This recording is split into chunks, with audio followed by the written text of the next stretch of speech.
In the midst of Israel's ongoing offensive against the Hamas terror group, the Israeli military asserted that it has gained operational control over the Philadelphi Corridor, a 14-kilometer corridor along the Gaza Strip's only border with Egypt.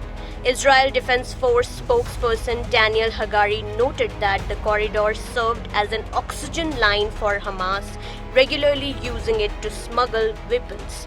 However, Egypt stated that Israel was using claims of tunnels under Egypt's border with Gaza as cover for its Rafah offensive.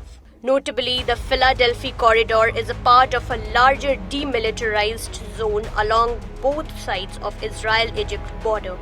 Under a peace accord, both countries are allowed to deploy only a tiny number of troops or border guards in the zone.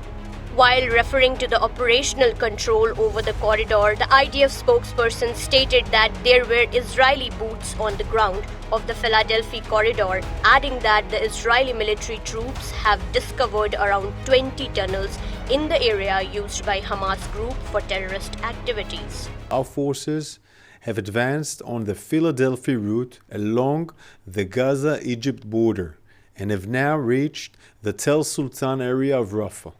Hamas turned the Philadelphia route into a central Hamas hotbed of terror. We have now gained operational control over the Philadelphia route in Rafah. Here's what our forces found in Rafah so far. Dozens of rocket launchers with rockets inside ready to be fired at Israeli homes next to the border with Egypt. However, refuting Israel's statement, a high-level Egyptian source told Egypt's Al Qahira News that the Israeli media reports of the existence of tunnels on the Egyptian border with Gaza are false. Israel is using these allegations to justify Rafah operation and prolonging the war for political purposes, the anonymous Egyptian sources asserted. Notably, Egypt has previously maintained that it has destroyed hundreds of cross-border tunnels with Gaza since 2013.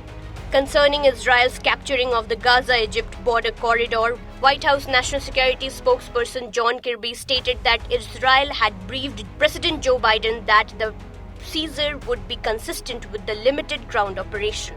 Moreover, brushing aside the International Court of Justice's order to end attacks on the city, Israel on Wednesday continued with its invasion of Rafah, with the Israeli military maintaining that the Hamas terrorist group has been holding hostages in Rafah. Israel's National Security Advisor Yossi Henekbeh stated that Israel might continue its offensive against Hamas for another 7 months to destroy the military and seize governing capabilities of Hamas and the smaller Islamic Jihad militant group.